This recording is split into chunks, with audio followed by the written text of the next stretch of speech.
তাদেরকে বলছে তারা গিয়ে ভলেন্টিয়ারি কাজ করুক। কিসের জন্য করবে তারা? তাদের সংসার চলবে কি করে? আপনি চালাবেন সংসার? এক একজন পরিবারে প্রায় 10-15 জন করে সদস্য থাকে, এবং সেখানে বলছে আপনারা আপনাদের মতো করে যান, আপনাদের পড়াতে কেউ বারণ করেনি। নিশ্চয়ই পড়াবে। তারা যদি পড়ায় তারা বাড়িতে বসে পড়াবে, বাড়িতে বসে টিউশনই করতে পারে, বাড়িতে পড়াতে পারে। আপনার সরকারি স্কুলে কেন পড়াতে যাবে যেখানে আপনি মাইনে দেবেন না, আপনি স্যালারি দেবেন না? একটা মানুষ কাজ কত অসুবিধায় পড়লে, কত মানুষের নিজেদের সংসার চালাতে আজকে বিভিন্নভাবে দেখেছেন।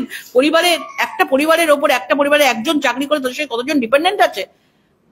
আজকে আমার মনে হয় সেই স্কুলে না গিয়ে আন্দোলন করা, প্রতিবাদ করা, আওয়াজ তোলা। কারণ এই সরকার শুধু নিজেদের সচ্ছল করার জন্য এই সরকার এসছে, কোনো কারুর মানুষের জন্য ভালো করার জন্য আসেনি। তার প্রমাণ হয়ে গেল। দেখবেন আগামী দিনে আরো বড় বড় স্ক্যাম বেরোবে, আরো কত চাকরি যায়। পুরো এই সরকারটা নিজেদেরকে ঘেটে রেখে দিয়েছে। সিপিএম এবং বিজেপি এই দুই দল চক্রান্ত করে আজকে এই পরিস্থিতির মধ্যে দাঁড় করিয়ে দিয়েছে বিষয়টাকে। প্রতিবাদে আগামীকাল কলকাতায় তৃণমূল দলের পক্ষ থেকে প্রতিবাদ মিছিল করা হবে। এটা প্রতিবাদ মিছিল, এটা গুলিয়ে দেওয়ার মিছিল।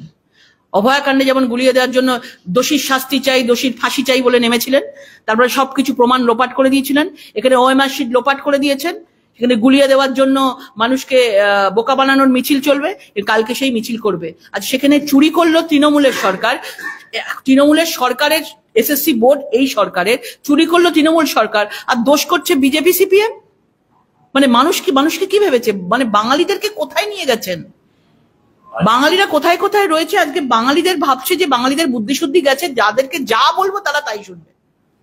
আজকে রাহুল গান্ধী চিঠি লিখেছেন রাষ্ট্রপতিকে এবং বলেছেন যে আপনি হস্তক্ষেপ করুন এবং যারা চাকরি হারা হয়েছে তাদের সময় দিন, দেখা করুন, কথা বলুন। আজকেই আবার কংগ্রেস রাস্তায় নেমে গেছে মুখ্যমন্ত্রী পদত্যাগ চেয়ে। দেখুন, আমার মনে হয় এটা এত বড় একটা স্ক্যাম, রাজনীতির ঊর্ধ্বে উঠে সবাইকে একসাথে হয়ে এই সরকারকে উপড়ে ফেলতে হবে। ভারতীয় জনতা পার্টি পথে নেমেছে, প্রথম থেকেই ভারতীয় জনতা পার্টি পথে নেমেছে। সবাইকে আগ্রহ করবো, রাজনীতি ছেড়ে দিন, একজন মানুষ হিসাবে আমরা পথে নেমেছি, আপনারা সবাই আসুন। আর নয় ভাগাভাগি করে এই সরকার সেগুলো থেকে ফায়দা তুলেছে। সেই জন্য এই মুখ্যমন্ত্রীকে পদত্যাগ করতে হবে, এই সরকারকে উপড়ে ফেলতে হবে।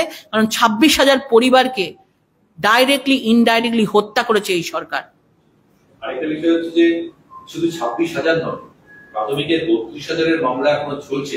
আশঙ্কা করা হচ্ছে যে এই চাকরি বিক্রির অভিযোগকে কেন্দ্র করে এদেরও চাকরি চলে যেতে পারে সকলে। তাহলে তো একটা ভয়াবহ পরিস্থিতি তৈরি হতে পারে, তৃণমূলের ভাড়া এখনো কাটেনি। ভয়াবহ পরিস্থিতি হবে, আমি তো বলছি ভয়াবহ। পশ্চিমবাংলা মমতা বন্দ্যোপাধ্যায় জানতো, কিন্তু ভেবেছিল যে আজ নয় কাল এত তাড়াতাড়ি কিছু হয়তো আসবে না। কিন্তু খাড়া ঝুলছিল ঘাড়ে, এখনো খাড়া ঝুলছে। আরো 32,000 লোকের চাকরি যাবর অবস্থায় রয়েছে। কারণ এই সরকার কখনো সাধারণ মানুষের কথা ভাবেনি। কি করে একটা চাকরি থেকে কি করে টাকা নিতে পারে, 10 লাখ 15 লাখ যা টাকা পায় নিয়ে নি, ঘরে ঢুকিয়ে নি। কারণ এই সরকারটা তো বেশি দিন থাকবে না, তারপর যা হয় দেখা যাবে। এই মানসিকতা নিয়ে এই সরকার চালিয়েছে। আজকে যাদেরকে 1,000 টাকা 1,200 টাকা করে লক্ষ্মীর ভান্ডার দিয়েছে, আজকে সেই লক্ষ্মীর ভান্ডারের নাম করে সামনে লক্ষ্মীর ভান্ডার দিচ্ছে, আর পেছনে 26,000 লোক পরিবারের চাকরি কেড়ে নিয়েছে। এটাই তো তৃণমূল সরকারের চরিত্র। কল্যাণ বন্দ্যোপাধ্যায় বনাম মহুয়া মৈত্র দ্বন্দ্ব, এবং মহুয়া মৈত্রকে অশালীন ভাষায় আক্রমণ করেছেন দলেরই সাংসদ কল্যাণ বন্দ্যোপাধ্যায়। সেই সময় বাধ্য হয়ে এক সময় মহুয়া মৈত্র সিআইএসএফ কে ডেকে বলেছিলেন যে আমাকে প্রোটেকশন অ্যারেস্ট করুন। দেখুন, খারাপ লাগে আজকে হাঁড়ির খবর, মানে হোয়াটসঅ্যাপের খবর আজকে রাস্তায় নেমে এসছে। মানে ভেবে দেখুন, একজন এমপি যারা প্রতিনিধি হয়ে দিল্লিতে তারা তৃণমূল সরকারের কে চালাচ্ছে, আজকে তাদের ভেতরে কি নোংরামো চলছে, আজকে সেটা রাস্তার ওপরে এসে দাঁড়িয়েছে। একজন সিনিয়র সাংসদ আরেকজন সিনিয়র সাংসদকে কথা বলছেন, একজন মহিলাকে বলছেন। সবচেয়ে বড় কথা, একজন মহিলা সাংসদকেও বলতে চাচ্ছেন না। তার মানে নিজেদের মধ্যে এত অশান্তি। সৌগত রায়কে উনি বলছেন যে দাঁড়ার টাকা খেয়েছেন। তাহলে তো আমাদের সিবিআই টিবিআই করার দরকারই ছিল না।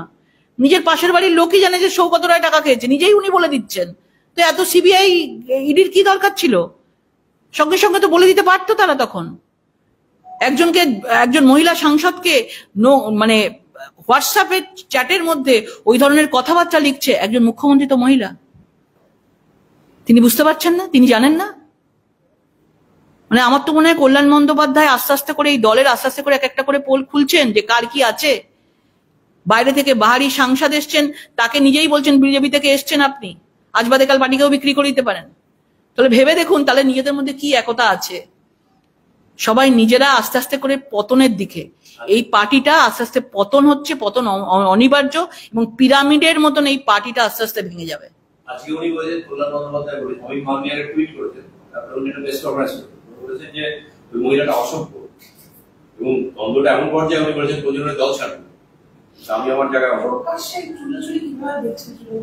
দেখুন যেভাবে ওরা মানে প্রকাশ্যে এসে গেছে, বোঝা যাচ্ছে যে তৃণমূল আর কেউ কাউকে বিশ্বাস করে না। প্রত্যেকের হাড়ির খবর, প্রত্যেকের কেচ্ছা আস্তে আস্তে লোকের সামনে আসছে।